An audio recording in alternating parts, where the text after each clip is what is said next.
Naumann सूत उलझिया, ऋषि रहे झकमार, सतगुरु ऐसा सुलझा दे, ये उड़ जाए ना दूजी बार। परमेश्वर कबीर देव जी इस नौमन सूत को सुलझा कर गए थे। उस परमेश्वर के द्वारा सुलझाए हुए सूत को किसी ने स्वीकार नहीं किया और इन अज्ञानियों की सारी बातों को मान लिया। किसी ने कहीं मंदिर बना दिया कि इसमें भगवान है, इसे पूजा करने से लाभ है, वहां शुरू कर दिया। किसी ने श्राद्ध की कहीं श्राद्ध करने शुरू कर दिए। किसी ने कहीं और बता दिया कि उस जाटी का धागा बांध दे उससे लाभ हो जाए, वहां भी जाने लगे। लेकिन परमात्मा कबीर है ये मानने को तैयार कभी नहीं हो सकते, नहीं हो सके। लेकिन अब होंगे, क्योंकि हम प्रमाणों को देखकर मानेंगे और हमारा फिर कल्याण हो।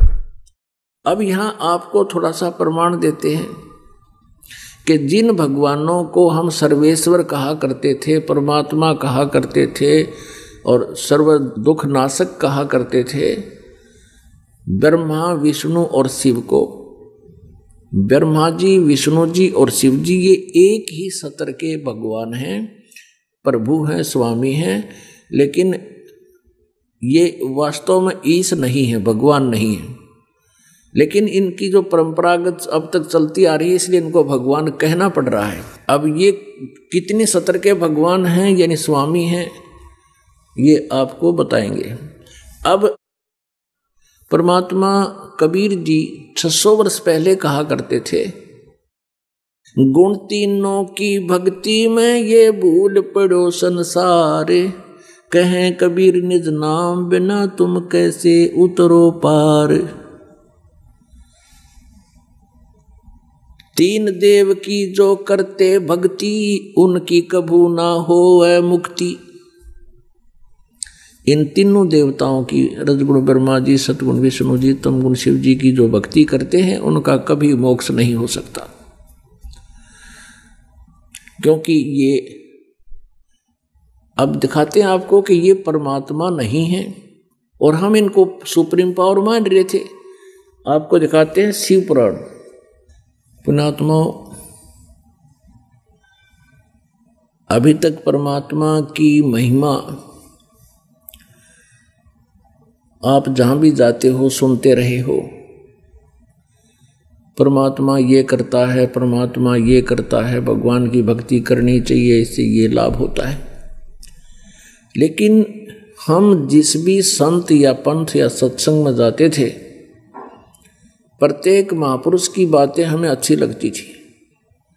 जो भी कहता था हमें लगता था कि सही बोल रहा है।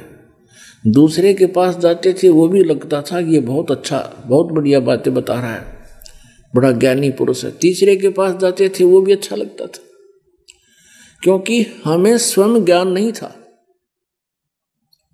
जिस कारण से इन्होंने हमें आज तक मूर्ख बनाए रखा।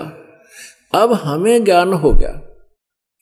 अब हम तुरंत जो भी बातें कोई बोलेगा, संत बन के जो बोल रहा है, चर्चा करता है, सत्संग करता है, हम तुरंत बता देंगे ये कितना विद्वान है, तो हम उसको छोड़कर चल पड़ेंगे। इसके लिए सद्ग्रंथों का प्रमाण आपके समक्ष बार बार दिए जाते हैं कि आप जी इतने बुद्धिमान हो, आज कंप्यूटर बना लिए, सैटेलाइट बना ली, पता नहीं हेलीकॉप्टर बना लिए, जहाज बना लिए, परमाणु बम बना लिए। जो बनाना था वो छेड़ा भी को नहीं, उसको स्टार्ट नहीं कर रखा। जो इस मनुष्य शरीर से हमने कुछ बनाना था, तो इस विद्या का लाभ आज आपको यही मिलेगा कि शिक्षा का, कि आप परमात्मा को पहचान कर अपना कल्याण करा लोगे। अभी आपको दिखाते हैं शिव पुराण में कि ये काल भगवान कहता है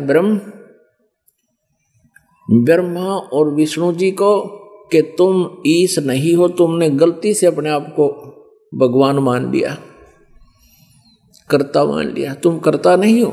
ये देखिएगा संक्षिप्त शिव पुराण, सचित्र मोटा टाइप, केवल हिंदी। ये गीता प्रेस गुरुकुल से प्रकाशित है। संक्षिप्त शिवपुराण। इसके संपादक कौन है? हनुमान प्रसाद पोदार ओनली। ये गीता प्रेस गोरखपुर से मुद्रित है और प्रकाशित है। ये देखिएगा, इसके 24 पृष्ठ का आपको दिखाते हैं। ये है विद्वेश्वर संहिता संक्षिप्त शिवपुराण, पृष्ठ 24 पर। ये ब्रह्मा और विष्णु जी का आपस में युद्ध हो गया। इस युद्ध करते समय इनके बीच में ये तेजों में लिंग यानी पिल्लर खड़ा कर दिया काल भगवान ने, ब्रह्म ने। और फिर ये शिव रूप में आकर के कहने लगा। अब यहां देखिएगा, ब्रह्मा और विष्णु ने पूछा, प्रभु सृष्टि आदि 5 कर्तों के लक्षण क्या हैं, यह हम दोनों को बताइए। भगवान शिव बोले, ये काल बोला ब्रह्म, मेरे कर्तव्यों को समझना अत्यंत गहन है, तथापि मैं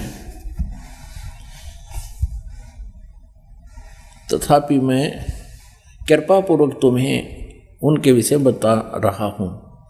ब्रह्मा और अच्युत, सृष्टि, पालन और संहार, तिरोभाव और अनुग्रह, ये 5 ही मेरे जगत संबंधी कार्य हैं जो नित्य सिद्ध हैं, नित्य सिद्ध हैं। आगे देखो, ये 25 पे हमने पढ़ा, अब 26 पे यहाँ देखो। ये कहता पुत्रो, ये काल कहता है शिव रूप में प्रकट, पुत्रो तुम दोनों ने तपस्या करके प्रसन्न हुए मुझ परमेश्वर से सृष्टि और सतीति नामक 2 कृत प्राप्त किए। ये दोनों तुम्हें बहुत प्रिय है। इसी प्रकार मेरी विभूति स्वरूप रुद्र और महेश्वर ने 2 अन्य उत्तम कृत संहार और तिरोभाव मुझसे प्राप्त किए। ये 4 हो गए। 2 तो ये ब्रह्मा और विष्णु जिनको सृष्टि और सतीति नामक 2 कृत्य प्राप्त हुए, और 2 ये रुद्र और महेश्वर, और बोलने वाला ये 4था है। ये काल है जो इनको रुद्र और ब्रह्मा और विष्णु रुद्र के बारे में सारी बता रहा है, महेश के बारे में। और ये अपने पुत्र महेश के रूप में खड़ा हो गया। इसने प्रतिज्ञा की है कि मैं अपने वास्तविक रूप में किसी के सामने नहीं आऊंगा। इस प्रकार ये यहाँ अपना अन्य रूप बना कर आ रहा है, परंतु अनुग्रह नामक कृत दूसरा कोई नहीं पा सकता। रुद्र और महेश्वर अपने कर्मों को भूले नहीं, इसलिए मैंने उनके लिए अपनी समानता प्रदान की है। ये अपने जैसे बना दिए मैंने रुद्र और महेश।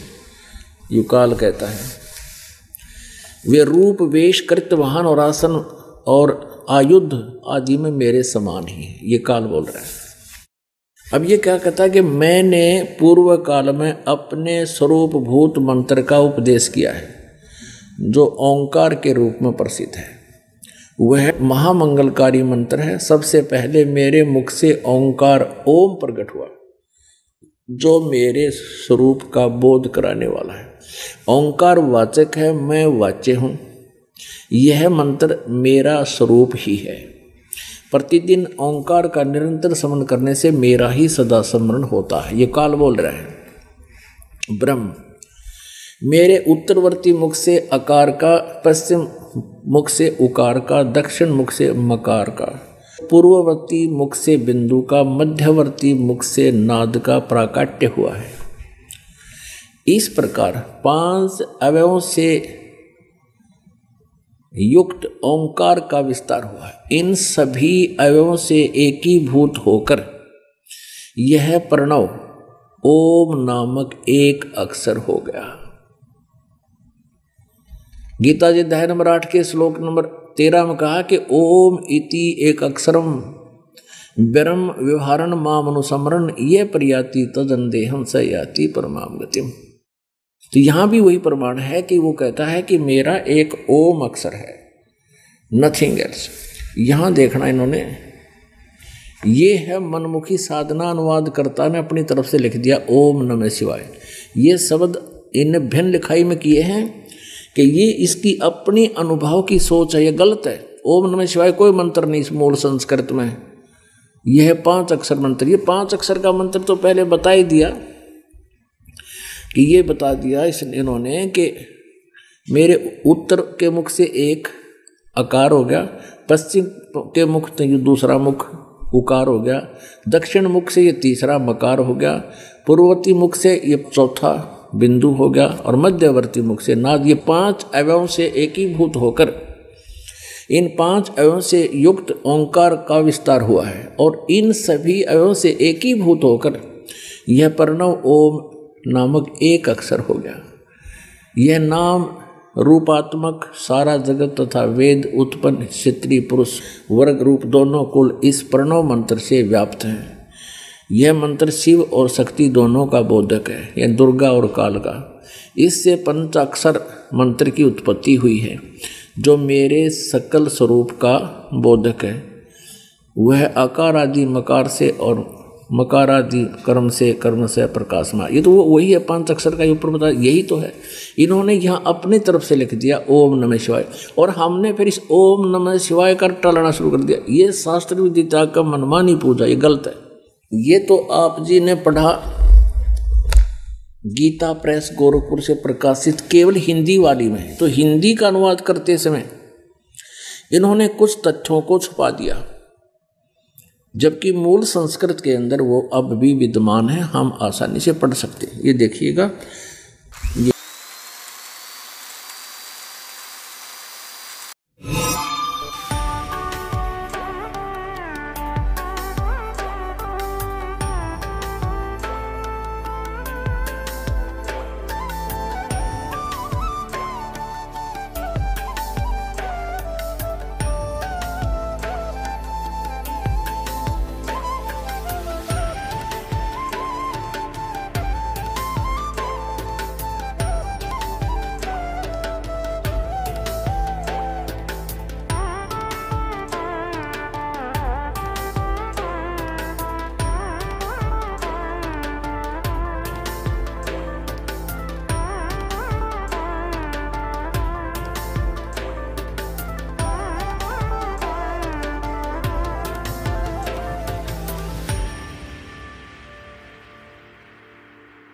आप सुन रहे थे जगत गुरु तत्वदर्शी संत रामपाल जी महाराज जी के मंगल प्रवचन। अधिक जानकारी के लिए विजिट कीजिए हमारी वेबसाइट www.jagatgururampalji.org। संत रामपाल जी महाराज जी के शुभ आशीर्वाद से पूरे विश्व भर में 500 से भी ज्यादा नाम दीक्षा केंद्र हैं, जिन पर संत रामपाल जी महाराज जी द्वारा ऑनलाइन निशुल्क नाम दीक्षा दी जा रही है। अपने नजदीकी नाम दीक्षा केंद्र का पता करने के लिए संपर्क करें 8222880541।